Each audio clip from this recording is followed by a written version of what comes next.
Is this the lecture that we struggle to understand? Oh no, I don't think it does. It really isn't. I'm just not picking it up. The acoustics is awful. Well below what paying our £10,000 fees a year should get you. Indeed, Brain, it cannot be us. We shall venture to the front with the keen students and take a seat amongst them with an air of rightful belonging. Oh yes, we can do keen face just as good. Okay, ready, got my pen and notes at the ready. Let the knowledge commence. Bingle bongle dingle dangle, yickety doo, yickety da, ping pong, lippy tappy too ta.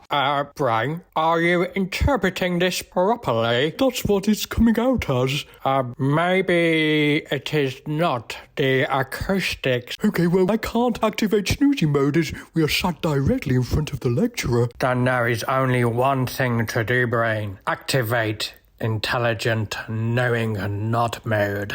Oh, I can do this, but it is a 2-hour lecture. That's going to rock me about an awful lot. Then we must suffer. There is no alternative. Oh, okay, if we must. Bingle bongle dingle dangle, yickety doo, yickety da, ping pong, lippy tappy too. Brain.